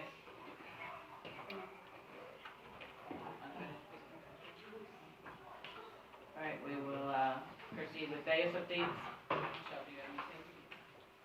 Not at this time, Mayor, thank you. Rhonda? Nothing there. Jay? If you would allow the engineer to go first, and I'll fill in any items he's not at. Sure. Thank you, Mayor. Just a couple updates. I did receive comments back from from DEP and FEMA yesterday on the flood damage prevention ordinance, just a couple minor comments. We'll be making those revisions. Going to discuss one item with Borough, so we're not going to review that, and then pass it on to council. And then we'll get that back to FEMA and DEP for their final review. Also, I did speak to the county on several updates that we've been requesting. So happy to report that they did get back to me on a couple items, which we should be receiving reports on within the next hopefully couple weeks. So as far as the evaluation of the 25 mile per hour speed limit on all county roadways, they're going to be able to support that with the exception of Broadway between Aberdeen and 35. So the portion of Broadway between 35 and Front Street would be 25 miles an hour. The other portion is currently 40 miles per hour. They're recommending reducing that speed to 35 miles per hour, so there is a 5 mile per hour reduction, just not 25 to 35. Four-way stops are still looking at, and the no passing zone along County Route 6, First Street, that will also be implemented. That will be done as part of their striping plan this year, which is typically done in late spring, early summer, so we should see that hopefully by June, July. That no striping zone will get implemented for the whole section of First Street within the borough. I did also speak to the county about the bridge project between Union Beach and Keyport. It's still on target to be done in early May. And then they just poured the concrete decking out there, and they're getting ready to pour the slabs on either side of the bridge, and then they have to finish the paving. So still on schedule to get that done before Memorial Day, which is scheduled for the beginning. Any other questions? That's all I have this time. Can you provide a JCP&L update, or did you want to do that, Jen? I can handle that. As the mayor indicated earlier, we met with Jersey Central Power and Light representatives. They are in the early stages of planning an upgrade of both the transmission system as well as the distribution system that feeds into Keyport. Specifically, the transmission upgrade involves the replacement and upgrade of the existing transmission feed from South Amboy to the Keyport, the substation that services Keyport. That substation is located on Madison Street off of Clark Street near the entrance to the Parkway. As part of that upgrade, there will also be improvements, upgrades to the distribution system, which is the power lines that come from our local substation to various areas within the community. Those areas and the specifics of that are even less said at this time, but it does appear that there will be substantial changes. As was mentioned, it's the early stages of a plan that would happen in the fall of 2023. So there is some time before we see any more specifics on this. Thank you. Were there any other things you wanted to talk about again? Not this time. If the chief comes back in, we'll give her a chance to come in. Have a motion to open to the public, 5 minutes. Quick motion. Motion, second. All in favor? Aye. Dr. Kelsey?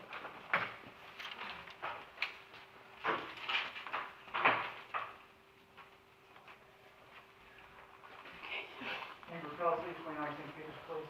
Trevor, what's the date for the elevation date for the The datum is the 8388 datum. Okay, so 6.9 feet that you read on the pie chart, I believe, is from mean lower low water, which is like the average low tide. Nav the 88, which Trevor quoted at 4 feet, is basically 0 sea level, so that's above low tide. So it's a different datum.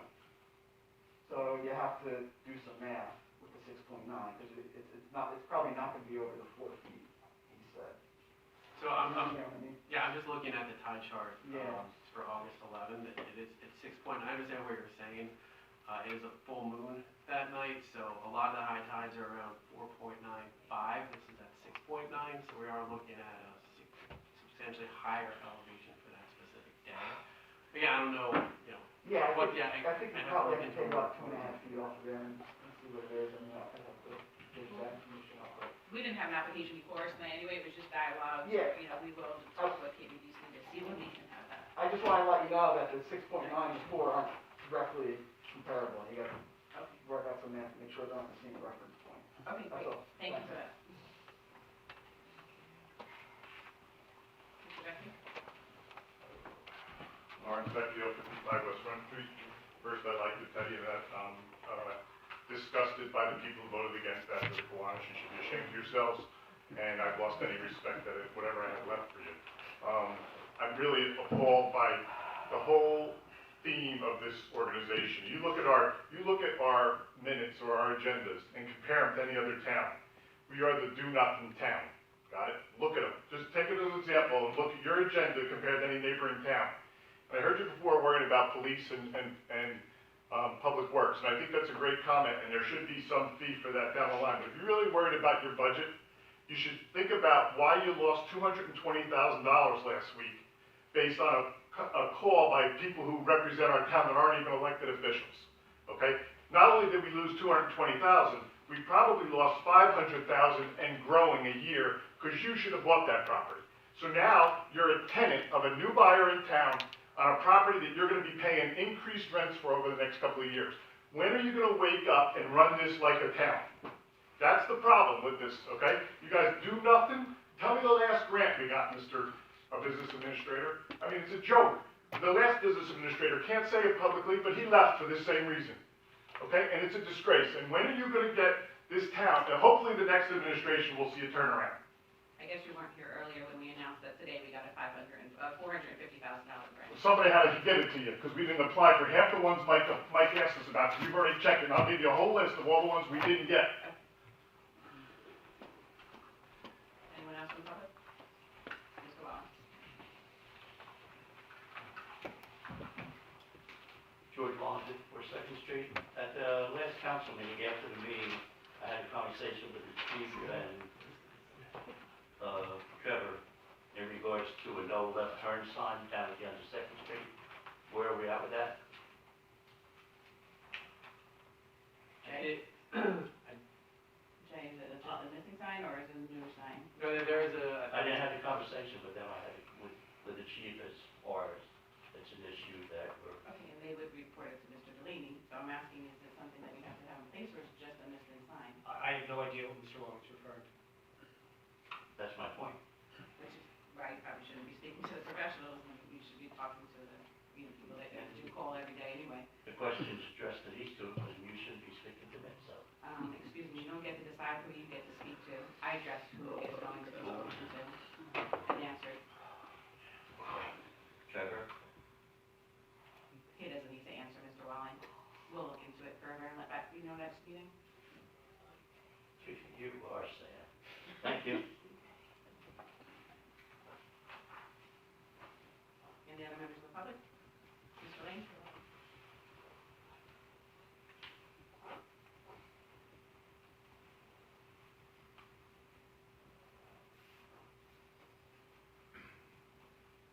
Michael Lane. I listened carefully to the reports by council people and by the mayor and the borough administrator. But what I can't figure out is where we get status information on, excuse me.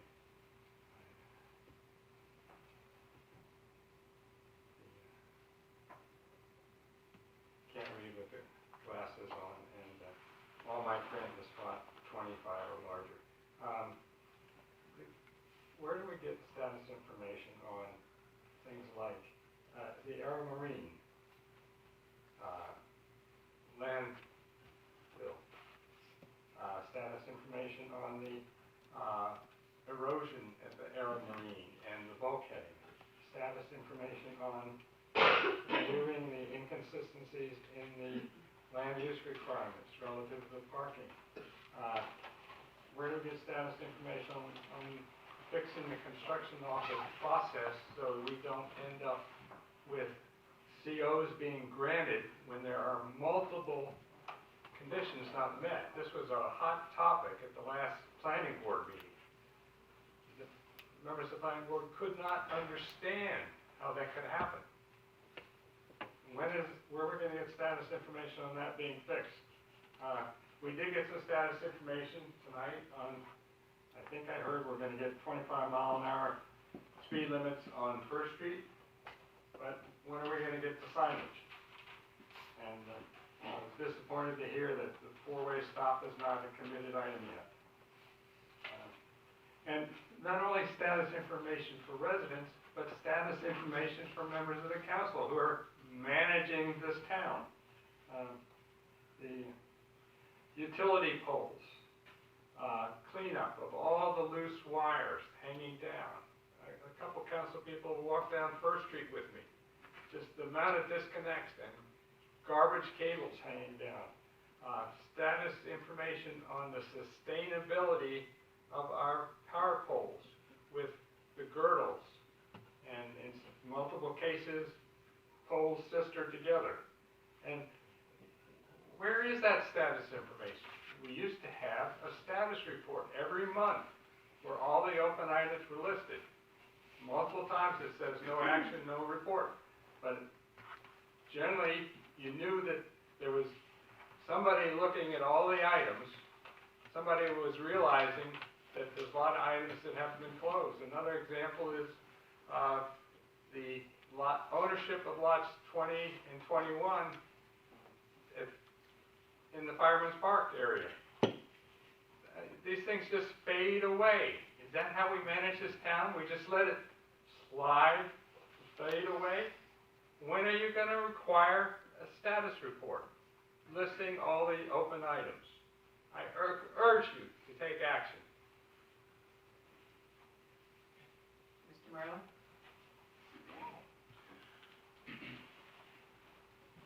John Marilla, 34 Broad Street. There's the post, the lamp post on the corner of West Front and Broad. There's a plastic bag over it right now because the top must have blew off. Just to bring it to your attention. It's been ordered. It's okay. No one found that? Okay. The top. Actually, I don't recall the report. The report I received was that it was found. Oh, maybe damaged. So, but I believe it was damaged. Okay. Can you tell me when the borough's gonna do the RFPs for the landscape contract for 2022? Soon. Soon? We've actually received some proposals already. Okay. Oh, so an RFP's been, No, actually, they were unsolicited based on prior year's requests. okay. And the Public Works employees going to fires to be getting legal opinion on that? It's in the works. There's been a meeting in the process of being scheduled with the various departments involved. Okay. Now, the lockers down at Veterans Park that house the kayaks, we own the kayaks and the lockers, or just the lockers? Just the lockers. The Harbor Commission last night was very interesting. There was a husband and wife that live on Prospect, and they said for the last 2 years, they haven't had the opportunity to bid because of the way things go. So there are residents, and they haven't had a chance. I was down there today, maybe I just throw this at you. There is room for more. If the borough, I know there's not much money left in the Brit account, like $28,000. I don't know how expensive that was to do, if we did it in-house or if a contractor did it. But it might be worth looking at. If there's that many residents and non-residents that would like to house their kayaks here in Keyport, it's just a thought. And the present lockers, they're in need of a paint job. They're in need of Need more more than than that. A little paint helps. Yeah. No, we've had those discussions about both repairs and building a new thing. One of the issues with the repairs actually was, which is why we shortened the length of time you can rent, was that people had their kayak in there all year. Now there'll be a span of time where they have to remove their kayak. Right. I think that'll lend for repairs, and I know that there was also conversations about somebody volunteering to take their kayak out just so we can have DPW fix that one, just so we can kind of estimate how long that would even take to repair them, just by knowing how long one locker would take. To the right of the lockers, facing the water, there's room. I mean, if we thought about it. Just something to think about. Thank you. Thank you.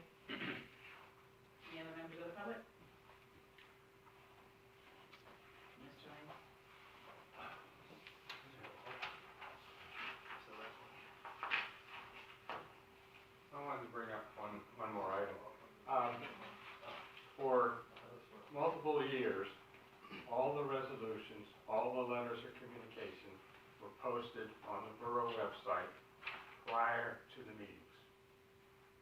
You heard from multiple residents who would really like that process to continue. I received a note from the borough clerk which indicates that we cannot see this information for more than an hour before the meeting. I don't understand. If we can see it an hour before the meeting, why can't we see it 8 hours before the meeting? Why can't it be posted? I ask you, please, open up the ability of the residents in Keyport to participate in the good government of our town. Thank you. Any other members of the public? Yes, sir. Hello. My name is James Thompson. You can just state your address for the record, please. Hamilton Street, Somerville, New Jersey. I am not a resident of Keyport, but I just recently moved not too far away from Keyport. While staying in Somerville, I've been working on some events, art events. I've been listening for 45 minutes about all the different things you guys got going on that are getting passed or not getting passed or whatever. I sent in a proposal about 2 weeks ago for it's like an art at the park thing. You know, I provide like art materials for whoever wants to come. And they set up and they paint, and it's pretty much that simple. But there are vendors, and I was hoping to reach out to people throughout the town to see if they wanted to also get involved. I know there's an art committee or art council. I spoke to her. I think her name was Melissa Knox. Michelle Knox. All right. She said that today would be the day that she would brought it up to you. But we discussed it, and I ended up coming myself. So I was just wondering if there was a time where I can put something on the agenda to speak about it, or to propose it to you, or would you just, I don't know how I would go about that. No problem. We did not receive any proposal, so if that's something you were doing in conjunction with the Art Society, if you want to turn it in, if you want to do it separately. No, I sent you, are you mayor here? Yeah. Yeah, I sent you an email the other day. And I sent like 3 other clerks, remember, county, Council. yeah, council. So yeah, I sent 3 to you guys, and I sent 1 to you. And I was just wondering if I could set up a date to, I guess, meet up with you guys and talk about that, or go over it, and see if it's a possibility to get something like that on. I will definitely check my email again, but if I can I meet sent with you you another one while I after. was waiting here too. So I'll check them when the meeting's, I can't go on my phone now, so, and if I don't have it, then I'll give you my email address just to see if there is a typo in it or something, so. Okay. So can I leave my information, I guess, with someone here? The meeting's probably gonna be done soon, and then we can, we can exchange all of our information. All right, thank you. Yep. Any other members of the public? Can I have a motion to close the public? Motion. Second. All in favor? Aye. Can I have a motion to adjourn the meeting? Motion to adjourn. All in favor? This is my first time on this meeting.